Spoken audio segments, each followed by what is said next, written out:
안녕하세요. 멜묵상. 오늘은 고린도전서 1장 1절부터 9절 말씀입니다. 네, 고린도전서입니다. 네, 창세기 하다가 왜 갑자기 고린도전서로 넘어왔냐고요?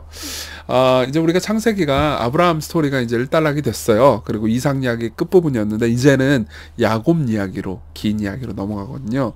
이제 긴 이야기를 넘어가기 전에 이제 창세기를 잠깐 쉬고 우리가 신약과 구약을 좀 더 조화롭게 봐야겠다 이런 생각도 들었고요. 그리고 또 이 시기쯤 이제 교회 전체를 볼 때 이 시건교회가 교회를 위해서 기도하고 또 목회자를 위해서도 기도하고 또 이런 시기가 필요하겠다. 그래서 신약과 구약을 이제 골고루 보면서 하나님의 말씀 전체를 풍요롭게 아는 것이 중요하겠다 싶어가지고 고린도전서를 택했습니다. 고린도전서 끝나면요 다시 창세기 야곱 이야기로 돌아갈 거예요. 그러니까 염려하지 마시고 내년 초에 다시 돌아올 겁니다. 그러니까 고린도전서 이야기 같이 한번 살펴보도록 하겠습니다. 1절부터 보죠. 일단 고린도 교회 소개를 좀 할게요. 고린도 교회는 바울이 2차 선교 여행 때 이제 고린도라는 지역에서 지금 그리스 지역이죠. 선교를 했는데 거기가 아주 큰 항구 도시였어요. 그러다 보니까는 좀 사람들도 많고 거기에 형성된 교회가 꽤나 대형 교회였던 것 같습니다. 근데 어쨌든 바울이 이 교회에서 목회도 좀 길게 했어요. 1년 6개월 정도 했고 그리고 나서 이제 나중에 다른 교회 가서 다른 곳 가가지고 선교를 하는데 이 교회 내에 문제가 참 많다는 이야기를 듣습니다. 교회 내에 분열도 있었고요. 그리고 뭐 성적인 타락도 있었고요. 일단은 그 교회 내에서 뭐 은사의 남용도 있었고 뭐 여러 분파도 생기고 엉망진창이었어요. 그래서 사도 바울은 그 문제를 치료하기 위해서 이제 고린도전서를 쓰는데요. 1절부터 볼게요. 하나님의 뜻을 따라 그리스도 예수의 사도로 부르심을 받은 바울과 형제 소스데네는, 이 소스데네라는 사람은 기억을 해두세요. 좀 이따 중요해지니까. 자, 보세요. 지금 바울이 자기소개를 할 때 뭐라고 그러냐면 좀 길게 장황하게 해요. 하나님의 뜻을 따라 그리스도 예수의 사도로 부르심을 받은. 근데 이제 갈라디아서 같은 걸 제외한 다른 성경에서는, 다른 바울 서신에서는 그렇지 않거든요. 그냥 간명하게 소개를 하거든요. 근데 왜 여기서는 이렇게 장황하게 하느냐? 바울의 사도권을 의심하는 사람들이 있었어요. 사도 바울이 진짜 사도가 맞냐? 하나님 부르심 받은 사람 맞냐? 쟤 진짜 목회자 맞아? 올바른 가르침, 교리 가르치는 사람 맞아? 라고 의심하는 사람들이 꽤 있었거든요. 그래서 사도 바울이 아니다. 내가 하나님의 뜻을 따라 된 것이다. 예수 그리스도의 사도로 진짜 부르심을 받았다라고 이야기를 해주는 거죠. 근데 이 말은 단순한 자기 변명은 아니었습니다. 진실한 고백이었죠. 그러면서 2절에 뭐라고 말하냐면, 자 보세요. 여러분들이 이런 교회, 그러니까 내가 목회를 하면서 진짜 마음과 희생을 다해서 사랑했는데 나의 사도권도 의심하지, 자기들은 거룩하게 살지도 않고 막 개판으로 살아가지. 그러면 어떻겠어요? 이런 사람들 향해서 이거는 뭐라고 그러겠어요? 이놈 자식들, 니들이 마 그래도 교회냐, 니들이 성도냐 이렇게 얘기하지 않겠어요? 그렇죠? 제 성깔이라면 그랬을 건데 사도 바울은 이렇게 얘기합니다. 고린도에 있는 하나님의 교회 곧 그리스도 예수 안에서 거룩하여지고, 거룩한 짓 하나도 안 하는데 거룩하여지고 성도라 부르심을 받은 자들과 또 각처에서 우리 주 곧 그들과 우리의 주 되신 예수 그리스도의 이름을 부르는 모든 자들에게 이렇게 이야기를 합니다. 그래서 거룩하다라는 말은 제가 여러 번 설명했지만요, 이게 특별하게 여기다는 거예요. 제가 가지고 있는 팬들이 많지만 그 중에 하나는 선물 받은 팬이다. 내가 사랑하는 사람으로부터 선물 받은 팬이다. 그럼 얘는 나한테 특별하잖아요. 똑같은 기능과 똑같은 모양을 가진 다른 팬들하고 달리, 그렇죠? 그런 것처럼 하나님께서는 우리를, 예수 그리스도를 믿는 사람들을 특별하게 여기거든요. 그렇죠? 근데 이 예수님을 믿지만 예수님을 전혀 믿는 것처럼 살아가지 않는 이 고린도 교인들을 향해서도 바울은 너희들은 그리스도 예수 앞에서 그분께 정말 특별한 존재들이란다. 이렇게 이야기를 해주는 거죠. 그러면서 하나님 우리 아버지와 주 예수 그리스도로부터 은혜와 평강이 있기를 원한다고 말해요. 여기서 은혜는 이제 이게 되게 재밌는 거예요. 은혜와 평강이라는 말은, 은혜가 있을지어다, 이거는 그리스식 인사법이에요. 카이레인 해가지고 그리스식 인사법이고, 평강은 샬롬 히브리식 인사법이거든요. 근데 이제 그때 그 교회 내에서 이제 분쟁이 있었어요. 그리스 쪽 사람들, 헬라 쪽 사람들하고 또 히브리 쪽 사람들이랑 분쟁이 있었는데 둘 다의 인사말을 다 쓰는 거죠. 그러면서 화평해라 이런 얘기를 하는 거예요. 자, 그러면서 4절, 그리스도 예수 안에서 너에게 주신 하나님의 은혜로 말미암아 내가 너희를 위해서 항상 하나님께 감사한, 이제 우리가 앞으로 내용 보겠지만 감사할 게 하나도 없거든요. 이놈 자식들, 죄송해요. 그런데 이놈 자식들 맞아. 이 고린도 교회 이놈들 정말 나쁜 짓 많이 하는데 감사한대요. 왜 감사하냐? 하나님께서 그들을 위해서 하신 일들을 생각하면서 감사합니다. 이는 너희가 그 안에서 모든 일, 곧 모든 언변과 모든 지식의 풍족함으로, 언변과 지식의 풍족하다는 건 걔들이 말을 잘했다 이런 의미가 아니고, 그 안에 이제 가르침도 풍족하고, 좀 좋은 교회 같은 경우에는 뭐 여러 가지 가르침, 교리적인 배움, 복음의 나눔이 풍성하잖아요. 그러니까 거기도 그랬던 것 같아요. 좀 대형 교회였던 것 같아요. 그리고 대형 교회라고 꼭 풍성한 건 아니지만 좋은 그런 나눔과 가르침과 지적인 가르침이 풍성했던 것 같아요. 그리고 그리스도의 증거가 너희 중에 견고하게 돼요. 너희가 모든 은사에 부족함이 없이 우리 주 예수 그리스도의 나타나심을 기다립니다. 우리가 나중에 이제 12장 뭐 이때쯤 보겠지만 이 교회 안에는 은사들이 굉장히 다양한 은사들이 많았어요. 그러니까 풍요로운 교회죠. 그래서 뭐라고 그러냐? 하나님께서 너희들에게 비록 이들이 죄인이긴 하지만 이런 많은 은사들도 주셨고 가르침도 주셨고, 그러니까 어떻게 돼요? 감사할 일이죠. 사도 바울 입장에서는. 그죠? 게다가 앞으로 하나님께서 하실 일에 대해서도 감사합니다. 8, 9절 보세요.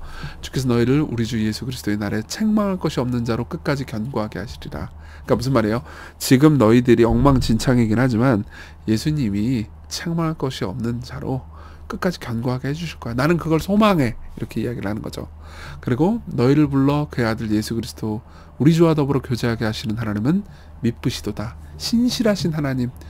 우리가 잘할 때만 사랑하시고 우리가 잘못할 때 우리를 버리시는 하나님이 아니고 신실하게 우리를 믿으시는, 우리를 사랑하시는, 믿으시진 않지만 사랑하시는 그 하나님을 내가 정말 믿는다. 나는 그 하나님께 소망을 둔다.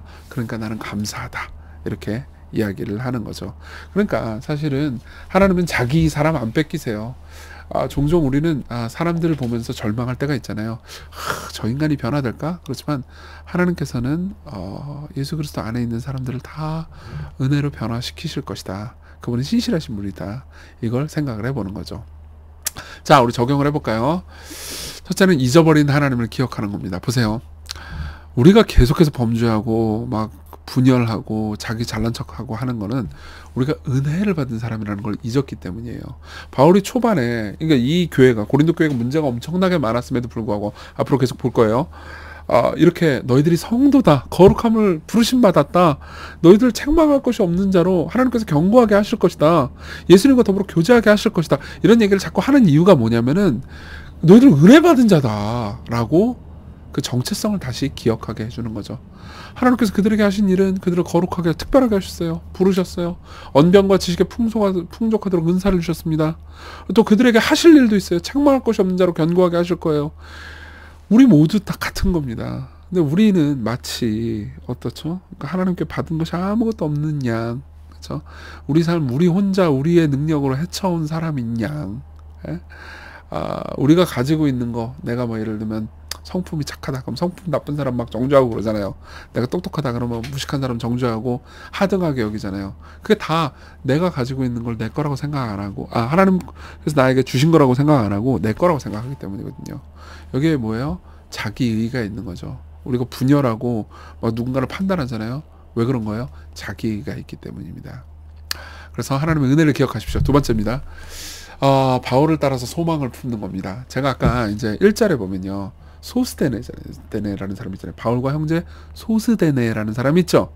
이 사람 기억해 놓으세요. 이게 사도행전에 보면요, 원래 고린도 교회가 있었어요. 고린도 교회에 이제 거기에 그리스보라는 회당장이 있었거든요. 근데 그 사람이 회심해요. 그럼 이제 회당장이 비었을 거 아니에요. 참고로 회당장이면 예수님을 격렬히 반대해야 되는 유대교도였어요. 그러니까 지금으로 치면은 예컨대 여러분들이 불교의 주지 스님이 회심을 한 거야. 그죠?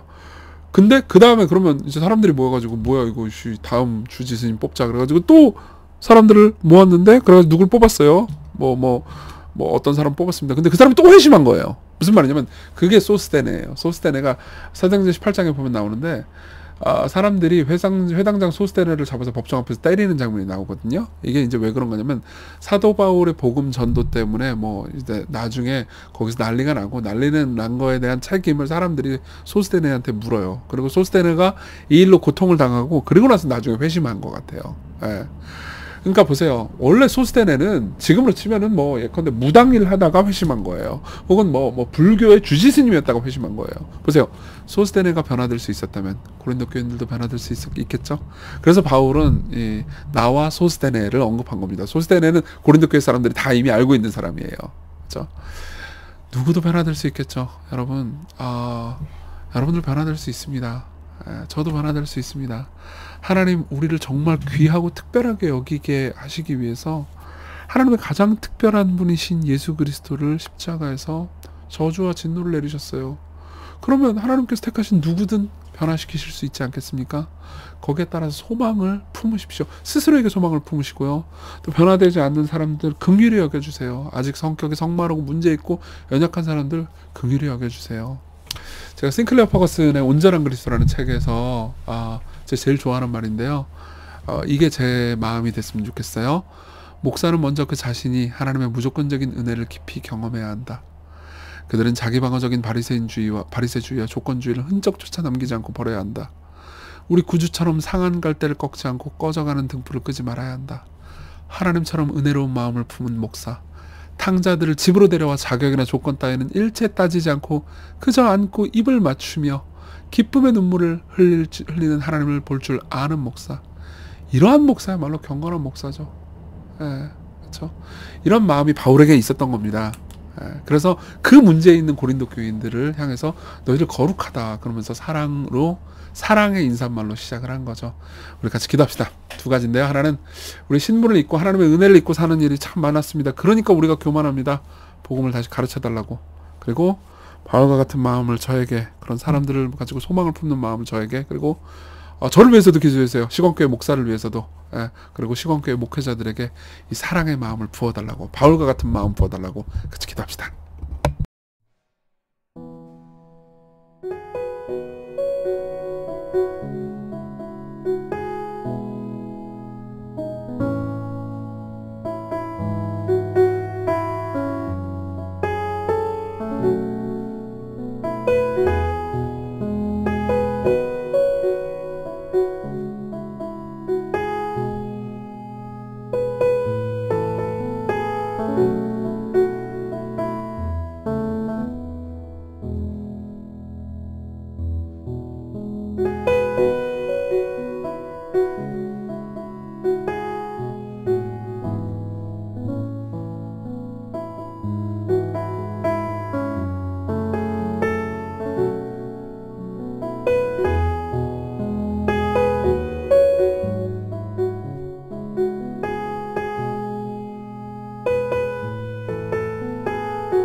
기도하겠습니다. 자비로우신 하나님, 우리가 참 문제가 많은데도 불구하고 우리를 성도라 불러주시고 거룩하게 여겨주시고 계속 우리를 변화시켜 주시며 우리를 향한 소망을 버리지 않으시는 신실하신 하나님, 그 사랑 안에서 우리가 살아가게 해주시고 우리가 교회를 향해서, 목회자를 향해서, 서로를 향해서 동일한 소망 품게 해주세요.